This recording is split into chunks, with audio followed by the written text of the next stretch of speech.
And multi-arm band-aids are things in which we can have multiple variants where it's constantly checking which variant is performing better and adjusting every day. It could be even more granular every hour. What is the right traffic allocation for that particular time? But contextual multi-arm band-aids means we actually look at individual players. What sort of a player is she or is he? And now we look at the features, the properties of the player. And therefore, it's not about finding one winner or even one traffic allocation sequence, but what is good for Michka? What would be the right allocation for Phil in that particular time in a way that increases a certain goal metric? It could be conversion, it could be engagement, it could be retention, whatever it might be. It could be a blended set of metrics. So we try to, at Metica, have the most cutting edge machine learning tech when it comes to this area.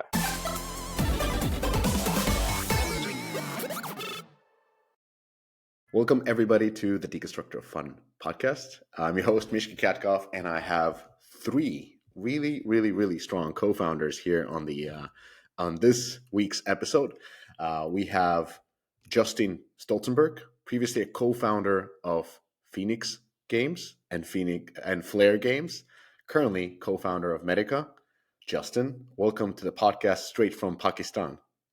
That's right, straight from Pakistan. Thank you for having me. Very excited to be here. You don't look like you're straight from Pakistan, but we'll take your word for it. Then we have Phil Mohr, previously co-founder of DataTiger and co-founder of Comify, currently co-founder of Metica and CEO of Metica. Phil, welcome to the podcast. Thank you, Mishka. Thanks a lot for having us. We've known each other for quite a while now, but it's amazing to have finally graduated to the point where we can have a great chat. Oh, to graduated to recorded calls. Yes. Okay. And Phil, you're joining us from London. Yes, from our office in London. And last but not least, Puli Liyanagama, also a co-founder of Metica and co-founder previously of DataTiger and Comify, just like Phil, joining directly from Barcelona. Welcome, Puli. Good to see you guys. How's it going? Awesome. So you guys are everywhere at the same time. And I wanted to set the scene of what we're talking about or who we're talking about. So your company, Metica, is a little bit more than 3 years old at the moment. Some people have heard of it. More people are hearing about it now. When I heard first about it, I was really impressed. And it feels like Metica is the same company that you've been building before. So before that, it was DataTiger. Before that, it was Comify. You're still in data analytics. So your two previous companies, first was acquired by King. So you worked at King through that. And then the second one, you start up again, data analytics company. And that was acquired by Apple. And you work at Apple, get your learnings. And then for the third time, you're like, what kind of company we should build? Data analytics. And now you're building it once more. So the same story. But Phil, this is what I'm seeing from the outside. What's the real story behind Metica? Yeah, so I think the biggest point about that is, Puli and I, we've been working about for 20 years now. We met during our PhDs, and I've tried to get rid of him ever since, but it kind of hasn't happened. So we thought we'll just start a business, and we started Comify actually in the sort of kids gaming space. So the times of Club Penguin, Moshi Monsters, Panfu at the time, enabling companies to, engage, understand what's actually going on in the game. For instance, we had one of the first AI chatbots in 2008, and everyone told us we're crazy. So that was the starting point. Then it moved on to Facebook gaming, working with King at the time. So that was even before Candy was on mobile. And King became one of our biggest customers. And everyone's obviously aware of the growth curve and how Candy and all the other games went through the roof. We were helping them engage customers, understand what was going on, and optimize payments, LTV already, because at Facebook times there was so much data out there, and that's how we really got into the data angle. And with Candy scaling through the roof, some of you guys might know the beginnings of Amazon Redshift. We're the biggest user. We crashed their cluster because Candy went to sort of over 1 billion players in the database at some point. And that's really how our sort of big data journey started at the time. Working with King was amazing, but they were scaling heavily. And we already knew Ricardo from way before they even launched Candy. So we had a great relationship with him. And at some point he asked us if we actually want to come in-house and help them build out the CRM platform. We then also helped build some key parts of the first LiveOps platform within King. So a big topic was segmentation at the time. How do you actually engage customers in a more meaningful and personalized way?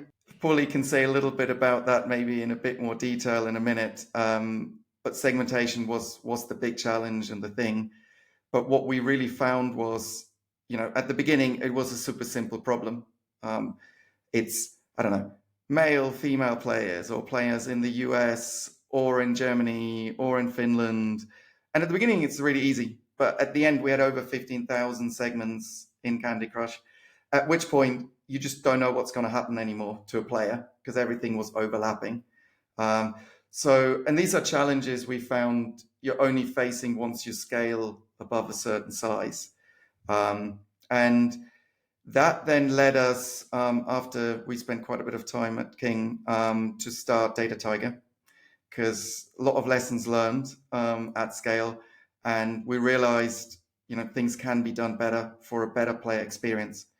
At which point we sort of turned the whole segmentation on its head and started building out player journeys, where one player is being put in a journey and then gets a consistent treatment over longer periods of time.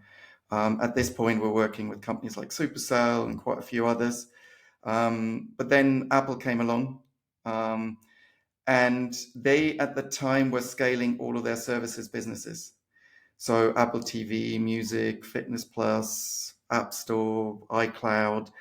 And they were still sort of doing big billboard advertising over here while competing with Spotify, Netflix, who were digital first, amazing performance marketing. And then we joined Apple to actually help them optimize all of that and allow the customers to get much more personalized content, communication from Apple. But there we also then transitioned really into payments. So optimizing pricing, price plans. When we were there, Apple One, the bundling of different services was introduced, family plans, hardware bundling, all of that. So again, here we learned, how do you actually do pricing in a fair but scalable manner and do this across 2 billion devices. So again, that was incredible learning. Maybe Puli, you want to explain a little bit more about the technical challenges we had and what sort of learnings we took from that. Yeah, just to add on what Phil was saying, we learned a lot at Apple on how to do things, but perhaps just as importantly, how not to do things as well. The main sort of IP we built and we worked on was the question of, as Phil said, how do we do personalization at scale for billions of users across all of these Apple services? That's Apple Music, TV Plus, Podcast, Arcade, Fitness Plus, and a bunch of others that's not even released yet, iCloud, etc. And how do we do that in a way which also handles privacy in a good way? So we had to build new techniques that and expand on techniques like federated learning, on-device learning, build techniques to get analytics without actually sending data to Apple and doing things on device, really. Because consistently in our journey, we've always believed personalization and privacy can be done together without compromising each of those values. So doing that quite a lot of that at scale, at crazy amounts of events a second in real time, making decisions was a challenge. And We did that, and I think the kind of value that Apple got out of it and continue to get on an yearly basis is very high. But there was a lot of things we learned on how to use machine learning in the right way, and quite a lot of those things are directly applicable to the gaming sector. So that was our sort of journey towards Metica and why we started Metica to some extent. Yeah.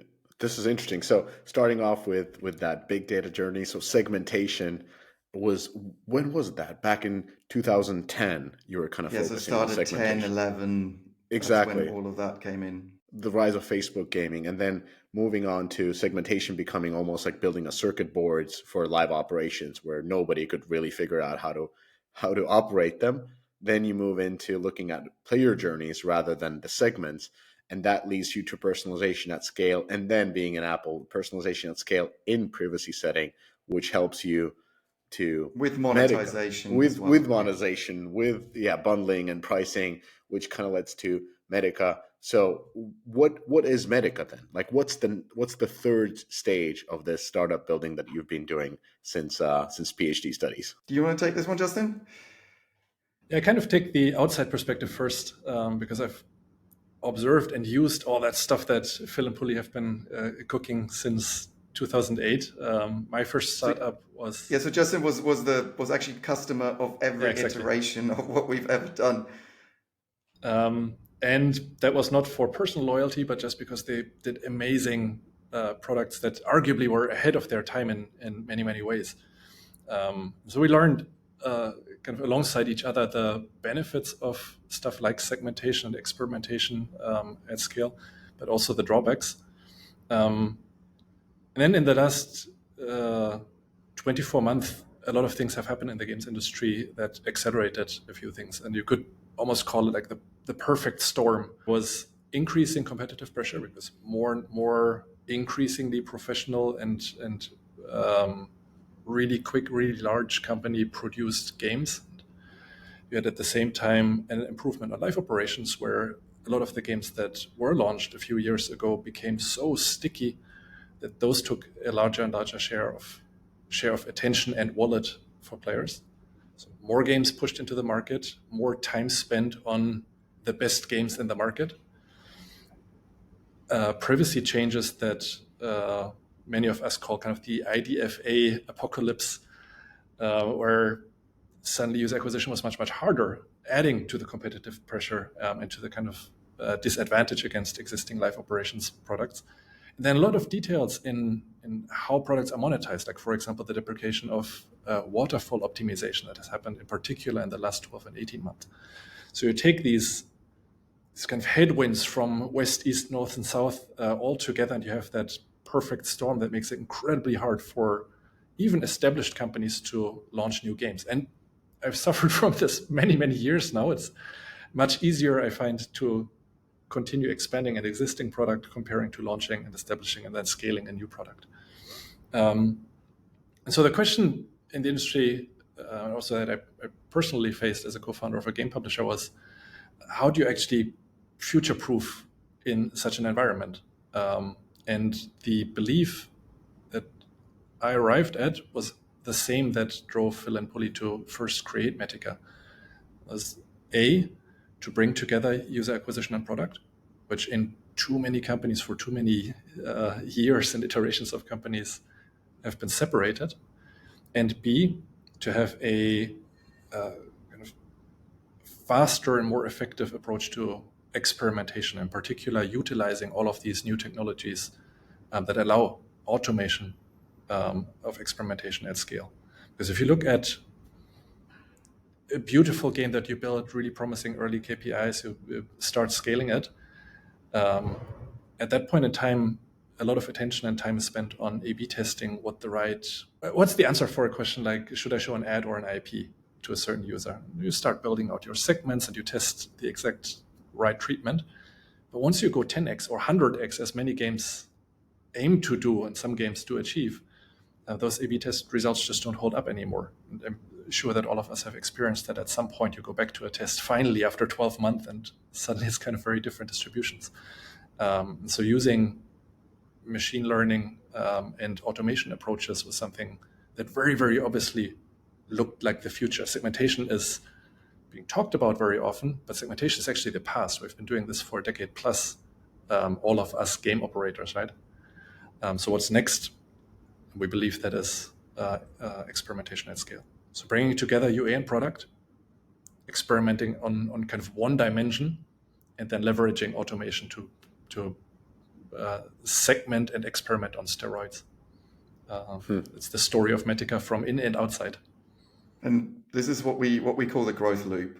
So it's really bringing the different elements together, because when we've been speaking to a lot of gaming companies, publishers, everyone says, big challenge is UA in terms of actually understanding which channel to use, performance. Then it's LTV. How do we actually make more money? And as Justin said, particular with blended ROAS campaigns being so effective, you do need to distinguish between IP monetization, ads quite early on to use that really effectively. AppLovin has been amazing, but we believe there is actually a lot more that can be done with their traffic. And then thirdly, we hear all the time UA funding.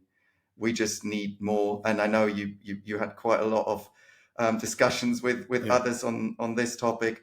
But that's something we've also started to provide to really complete the growth loop. So that's what Metica focuses on. And one other reason why we're doing the growth loop also is, in the past, I think there were so many providers that were selling games the dream. It was like, you do this little tiny thing and it's 30% uplift. Because if I don't promise you 30% uplift, you don't want to talk to me. But then I know already I can't deliver it. So everyone is disappointed at the end of the day. And I feel a lot of companies got really burned with that. And that's why from day one, we've said we take a really holistic approach to optimizing and helping games grow. Web stores. You've seen what good looks like, but have you seen great? AppCharge is the direct-to-consumer platform backed by the likes of Supercell and built by monetization pros from Moon Active, Playtika, Huge Games, and others, people who know the difference. AppCharge powers over $500 million in transaction a year for top studios, optimizing every detail. Deeply personalized web store offers custom-made design, industry-leading monetization features, in-game payments, SDK, and more. 70% of top grossing games already have a web store, but the ones scaling fastest, they're doing it with AppCharge. Learn more at appcharge.com. Game devs. We know that great gameplay is what players love, but integrating metagame features like challenges, progression, rewards is crucial for retention and monetization. However, coding them is a tedious and time-consuming process. That's why top studios have turned to Hero. Hero provides a complete suite of battle-tested metagame features that are quick to implement, letting you spend more time on the core gameplay experience. Ready to ship fully featured, engaging games? Check out Hero today by clicking the link below. Yeah, it's really interesting because like the current situation, if we're just talking about the growth loop, and when you go to Metica's homepage, like that's the first thing is you advertise the growth loop where you're helping both on increasing the LTV and not decreasing the CPI, but growing the ROAS essentially through that. And in the current market, especially with Apple's privacy changes, what we were seeing is there was, UA targeting for over 10 years with driving the revenue growth. And then with the IDFA deprecation, it kind of drastically reduced the access to the data that was imperative for targeting and attributing of different ads. And of course, you have been operating in this privacy environment for a little bit longer time than the others. But with that limited targeting ability, companies had less access to data. That means less targeted ads. That means less effective marketing spend, which means you lower down your payback periods, which means you lower your marketing budget, which means in the environment that the quality and the quantity of downloads reduced, which means that you get lower amount of revenue. And that was kind of the challenge. But I think it has bounced back a little bit. Like we're seeing some growth, not the level of 20 compound annual growth rate as before, but maybe, that nice 5 to 6% still. And it is sort of a value optimization renaissance, if you will, in the sense that it's a winner takes all market. It's not anymore the market where you can grow along with it by just holding to your percentage, but now you have to be ever more competitive. And that's, I think, the lot of discussion that is happening on the UA front is that the CPIs are just too high. It's very difficult to compete. It's the push against the LTV all the time. It's the focus on creative that can decrease your CPI. So Justin, maybe you can talk a little bit about how Metica's solution fits the current market dynamics. Yeah, I think fundamentally the pressures that you describe are very real and still felt, even though more and more people have found ways to still grow. For us, it's particularly exciting, and that's one of the reasons why am I calling from Pakistan. We're here in the office of one of our clients, a company called Game District, who has been particularly effective at kind of identifying market opportunities. But then what a company needs to accomplish is that once you make your luck, you find a game that hits, you really need to ride that wave. And that's where Metica comes in in multiple fronts. On the one hand, the kind of preparedness for experimentation and kind of data analytics at scale, because you absolutely don't want to have a game that gets 1 million downloads a day and breaks along the way. You also don't want to work with ROAS predictions that turn out to be wrong because your live operations team kind of can't keep up. So this readiness for scale is incredibly important. You get lucky every once in a while. You can make your luck to some degree, but then you need to ride the wave. And in particular, I would say that this kind of graduation from handcrafted journeys and experiences, that's very important in the beginning. We're not arguing to automate that bit. Game making very much is an art form, and the tasteful choices make or break a game. But then kind of adding to it segmentation and A/B testing during early testing at smaller scales, which graduates as you scale more aggressively into the automated way, where if you use a solution like Metica, you basically have everything in one continuation. You don't need to switch tools while you're scrambling to keep your game server running. And what is really important is this mindset of UA and product embracing that experimentation together. If you're doubling or tripling or quadrupling your spend, but the product team is preparing a very risky A/B test, and you don't know about that because you're not in the same kind of growth loop organizationally, then that can be very damaging and can be very risky and really take out the momentum. So I think as a game operator, and that's why I switched sides, I need to be prepared for scale, and that's what Metica tries to accomplish, this kind of leveling of the playing field, taking all of the learnings of companies at incredible scale to companies who tomorrow will have incredible scale so that they are ready for their next 10x, 100x. One thing, if I may add to that, is that in one of the aspects of this perfect storm, which Justin talked about earlier, is what's happening with AI.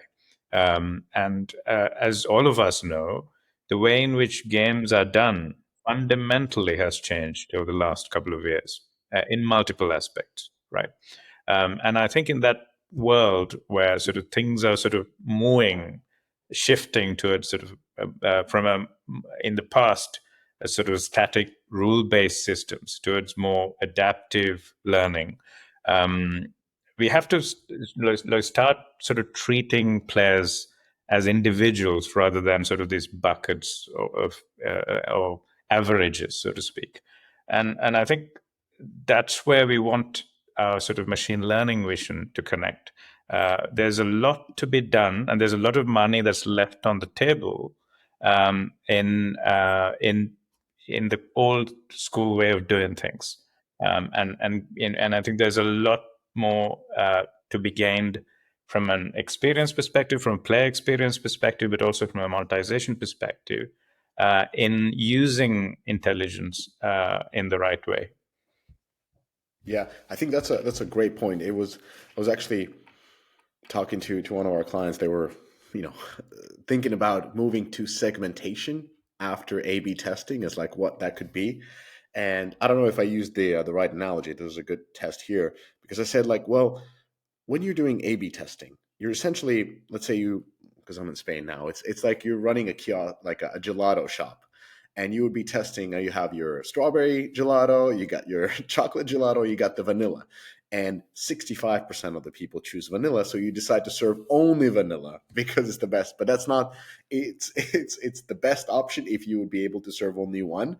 But it's not the best option for everybody. You need the mango gelato as well, the sorbetto, that everything, so that you can personalize and recoup a larger share of revenue because you're able to provide to everybody what they actually want and not what is the second or third best option for a big portion of your audience. So the way I understand personalization is like segmentation is trying to do that by hands, by trying to predict is like when the player does X, Y, and Z, we put them into this segment because they're most likely to get this out of it. But as you said, when you're operating with data at scale, it becomes that circuit board. I've seen LiveOps tools where they are building segment after segment after segment, and then they reduce it back to 10 segments. Like, okay, now the revenue improved because we made it much more simpler. We couldn't even operate what we had built. And then personalization is using machine learning. And now you always have to say AI to essentially, which is the same thing in many cases, but it allows the options to be personalized, changed by based on users' behavior, rather than these strictly coded hypothesis of segments. Is that the way of thinking? Absolutely. I think I think there's a place for segmentation. So we are not saying segmentation is in itself is not useful, right? The real thing is that as you were saying, Michka, it used to be human defined hard coded segments. And there were two problems with it. One is the way at time at which the segment is evaluated. It used to be sort of real time batches that you evaluate, and then you apply those segments, action on them at a different time. So in games in particular, things change very quickly, and that's not the world we live in.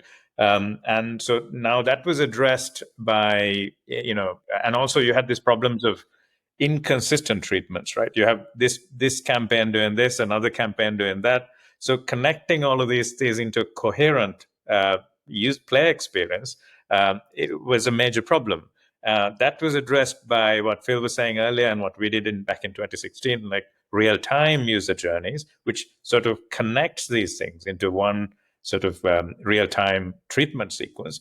But even there, the actual rules of what is determining a specific journey is defined by a human.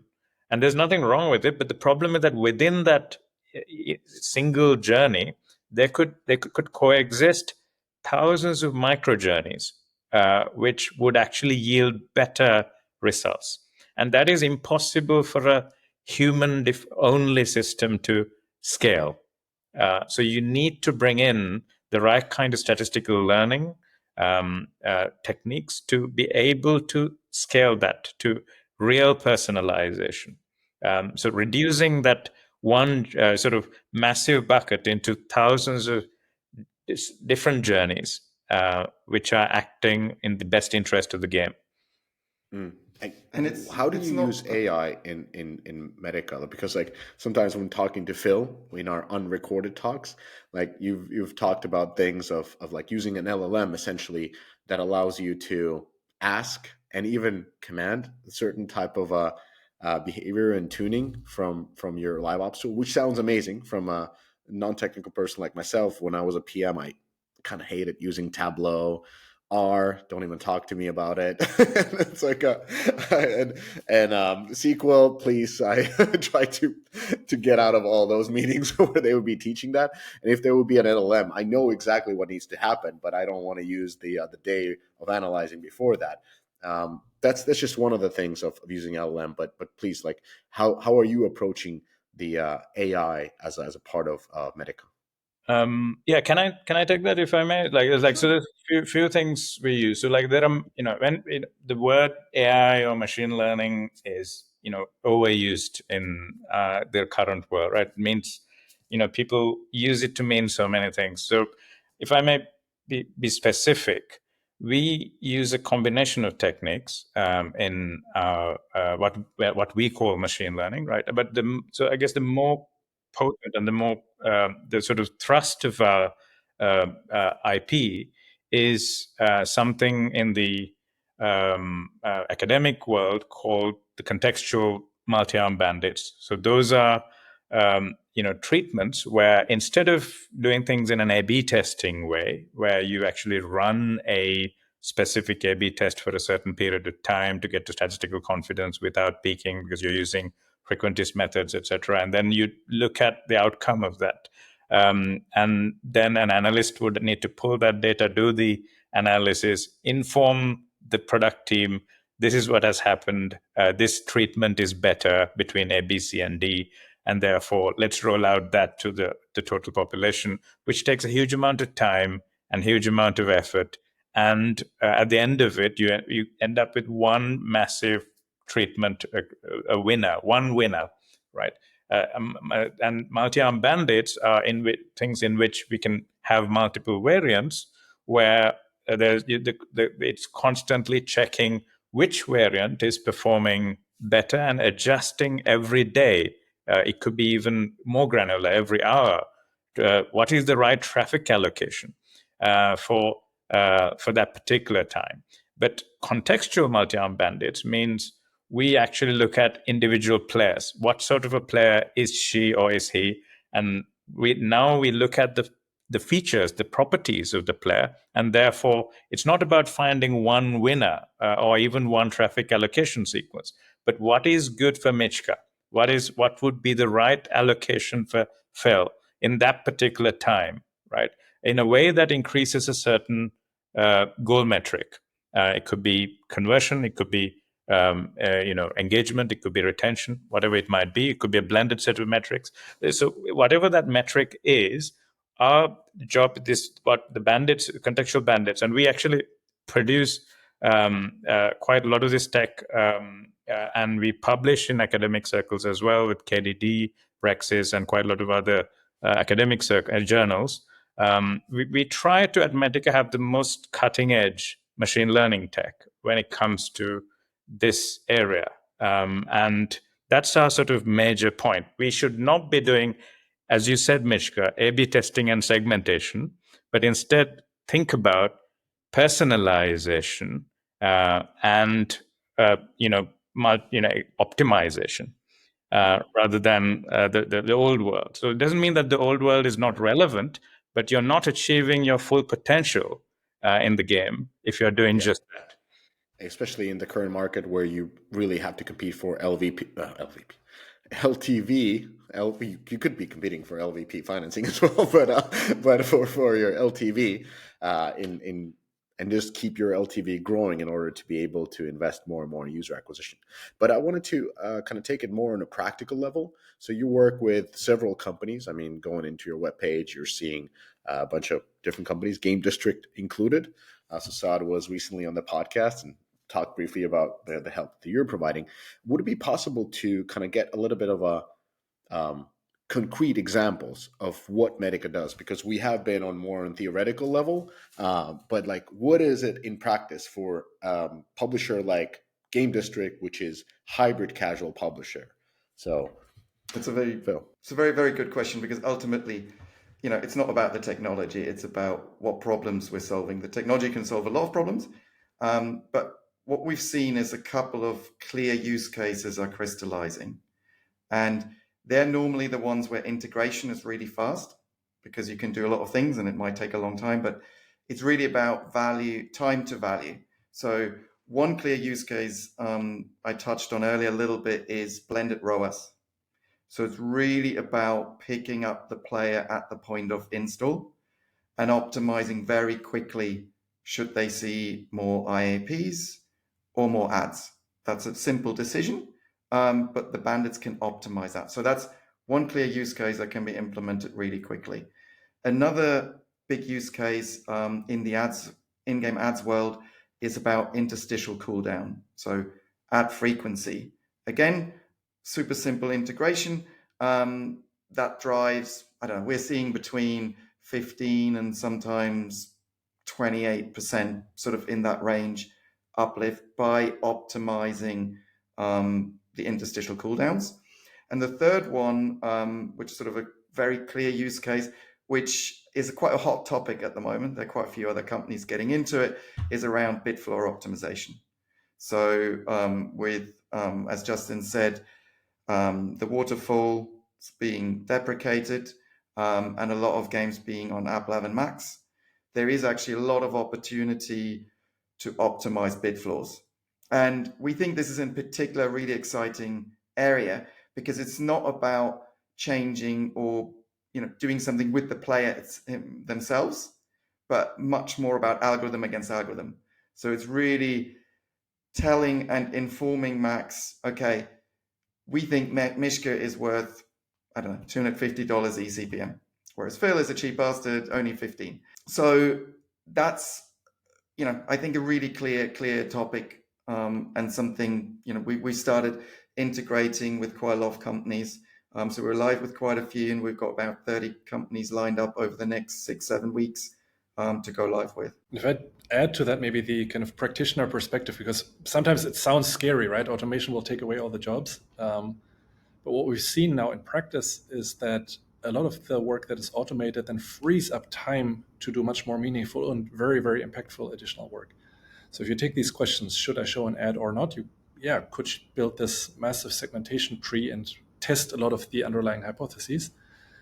Or you set up the boundaries, you design kind of the best and worst experience, if you want to say, set up the context and let the machine optimize. And then that gives you probably 50% of your day free, whereas before you had a lot of this monkey work filling your day, to research new types of ad placements, for example, to think deeply about the economy impact and the implications, what kind of rewards to design. So it really levels up monetization managers and gives back a lot of time to do meaningful work. And what we envision is quite similar actually to the changes in the last decade in user acquisition. If you look back at how granular campaign setups looked like, you had to set up hundreds of campaigns, and now AppLovin and Google Ads and Meta, TikTok have done such a fantastic job at reducing the surface area of stuff that you need to dial in. And that allows basically this revolution of focusing on the creative and focusing on the product. There was no time to work on creatives as much 10 years ago. We not only envision, but see in practice now that teams on a automated experimentation stack have a capability to test new variants, design and test new variants much, much quicker in the same way that they test new creatives on user acquisition. And that's not a coincidence, by the way. It's the same kind of family of algorithms that these ad networks use that Metica's technology is also built on. Today's podcast is brought to you by AppsFlyer, inviting you to dive into their new first-of-its-kind report, The State of Creative Optimization 2025 edition. It's not about how to make creatives. It's about understanding what makes users actually stop scrolling and what emotional and psychological triggers drive performance. Based on over 1 million creative variations and nearly $2.5 billion in ad spend, the insights in the report will help you develop a winning creative strategy. Check out the link in the podcast description below, or go to appsflyer.com and search The State of Creative Optimization. That's appsflyer.com. Attention app and game developers, are you ready to unlock the secrets behind the world's top performing apps and games? With Sensor Tower, you get the ultimate competitive edge, whether it's breaking into new markets, fine-tuning your UA strategies, or boosting monetization.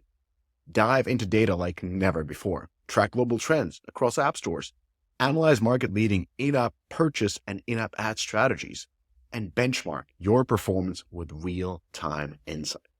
The best part, Sensor Tower doesn't just deliver data, it helps you turn it into action. With intuitive tools and expert analysis, it's everything you need to make smarter, faster decisions.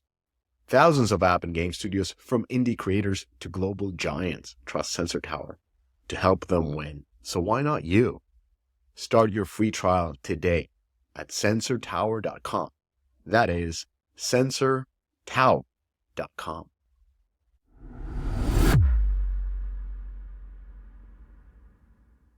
Got it. So in short, the way as I'm stupid myself would understand is by using solutions like Metica, which is machine learning driven, it helps the game to optimize both your user acquisition as well as LTV by making some smart decisions, when to surface, to whom, what kind of offers, what kind of maybe not the level difficulty yet, but more of the monetization offers. And that allows the team to focus more on how to uplift their LTV of their game as a whole by improving the product, by focusing on the larger improvement sets rather than min-maxing certain smaller options that would take a lot of their time. And it would also allow the game team, or in this case, the growth team, to focus on the only real variable that is left in UA, which is the creative and the creative strategy. And that is the one that requires the most testing and the most creativity in doing those creatives and publishing them. Because again, it's tied to the MMP, it's tied to your UA stack, that it automates that for you, so you can spend more time on the bigger impact elements. So that also means that Metica is, in a way, it's not a substitution to what you have currently, whether it's your LiveOps stack or whether it's the UA tools. It's more like an add-on, just like any kind of AI add-on that I've purchased over the time, whether it's the thumbnail makers or whatnot, helps me with search engine optimization and so forth. It's like it just reduces a lot of the time and load that I would go into this, as you said, monkey work and figuring things out. Provide you infrastructure at the same time. I think that's quite important. Yeah. So if you look at what we're providing, so one is I would argue, very scalable data layer. So we can take that away from you. Provide ways of running machine learning models. So we've got our own, but we are saying, if your internal team is really good at building churn models or better PLTV predictions than we do, because we obviously need to do that across the board, and your team is probably better building them for yourself. But what we then do is we help operationalize them. So we surface them that the whole business can actually make use of the great machine learning work without having to worry about scale, running them every day, them crashing, and so on. Exactly. Yeah, and that separates you in the marketplace, where a lot of the times when you're talking to different tools providers, you essentially have to let go of an existing tool, but that's like doing a heart transplant. Like if you already have, Satori integrated with all the heroic tech stack, and as just as an example, it's not that easy to just switch around, even if it's a LiveOps tool. It's much easier to use the elements of the one provider throughout your tech stack, and this is kind of helping to optimize them. And of course, with your UA funding arm, that's another element that the company is always open to, is like how to scale up their user acquisition by accessing more funds. So my question around this is like, when is the right time for developers to adopt Metica? Like, do they have to be already a scaling company that is kind of, pretty maximized in terms of LTV, in terms of their ROAS, and they're looking for that next step, and they start using you? Or is it early on, when you're launching a product, you already put in Metica so you can be more effective from the get-go? So the answer is all of the above. So we have customers that have put us in from day one. So we're working very closely with Tom from the experimentation group, for instance, and he has some very early games, and he can already see, where they're heading and what they will need. So he's asked them to put Metica in literally on day one. So the data's being collected, and they can start doing A/B tests, beta tests going forward. But admittedly, the real power comes at a certain scale. So because of all the learning and everything that needs to be done, we're looking, normally a rule of thumb is around 25 to 30,000 DAUs is when the machine can start optimizing quickly and you start seeing a lot of value. But then also all the way to, your likes of Triple Dot, who are already extremely sophisticated, but want to go the extra mile. So it really is across the board. And it's a pretty easy sale argument. Like, talk to many developers. If you're saying, well, we could probably, boost your LTV between 8 to 12 to 15%. That's what we're normally seeing. It's kind of like a no-brainer for most companies, especially at those phases where they are putting a tremendous amount of work to find how to continue growing their LTV. Well, talking about Metica, like, you recently raised $9 million in seed funding for the growth loop and expand your UA tooling. What's next on the roadmap? Maybe what I'm asking is, like, where do you see personalization in gaming heading? It's a very good question. So I think it's across the growth loop. And as I said earlier, we really want to help games holistically with their growth. Where I would argue we're already, very sophisticated is on what's happening inside the game, optimizing LTV, bid floors, all of that. Where we're doubling down is on the UA side. What we're doing at the moment is predicting PLTV on a cohort level, so we can help you understand how each individual campaign will perform.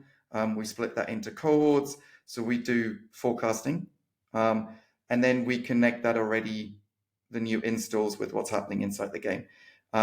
But Justin, when he joined us, one of the really big areas we wanted him to focus in is more on the UA side, because admittedly, Puli and I are not as experienced on that side as Justin was. So maybe you want to explain what's going to happen on the UA side, because that's sort of a big topic we're focusing on at the moment. Yeah, if we look at the short and medium term, we want to take the same principle that applied to all of Phil and Puli's previous company as well, and go away from just observation and prediction to the actual action.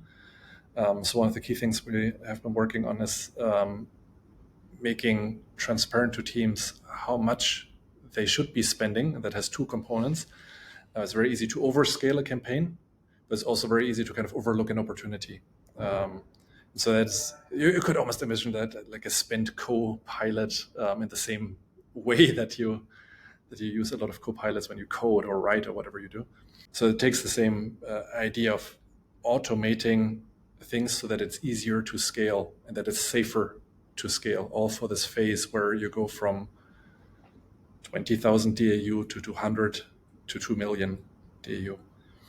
So that's one big component. And then we had already mentioned the funding aspect, where we've now started deploying the first funds with the, of course, very selfish interest of having more data to then accelerate the learning.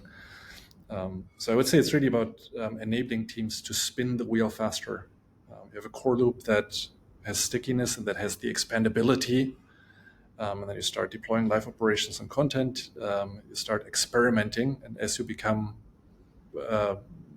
more successful, if you see your lifetime value increase, your UA campaigns stick, you kind of get more traffic, which allows you to expand your team, etc. And accelerating that wheel from both angles is what we see as priority in the next 6 months.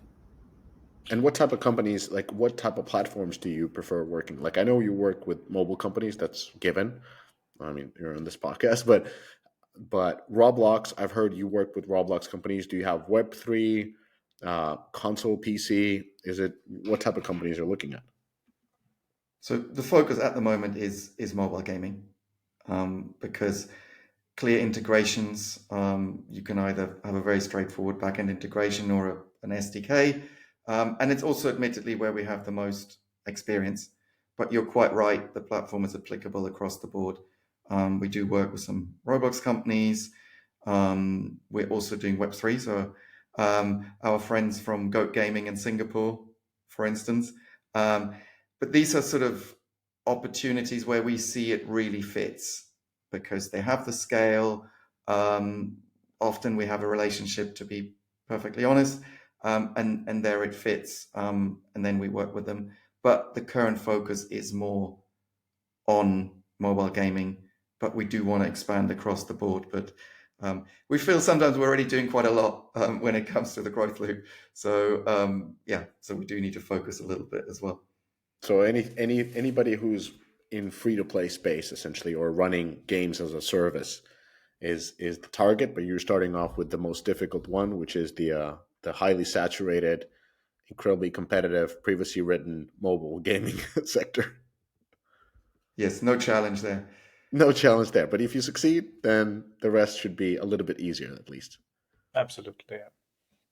Well, thank you guys for coming on the podcast. Like we've been discussing outside the podcast, as we said multiple times, and I think your service is really a standout, and it's been fun to recommend it to multiple different companies who are looking to boost their LTV, and it truly stands out in the market and doesn't replace anybody who is in the market. So it's easy to test, easy to see the value, and easy to adopt through that. Mishka, thank you so much for having us. Yeah. Thank you. Thanks everybody for listening, and hope, Justin, your belly gets better. All right. Thank you, everybody. Thanks for listening to the full episode. Now, did you know that Deconstructor of Fun isn't just your favorite industry podcast? We're also a bit of a consulting powerhouse. Now, whether you're launching your next hit, scaling your LiveOps, or vetting your next acquisition, we've got you covered. From market research and go-to-market strategy to live operations tuning and due diligence, our team of experts works with the top names as well as the rising stars of the industry. So if you are building, publishing, or buying, don't do it alone. Do it with us. Email consulting@deconstructoroffun.com, and let's build smarter together.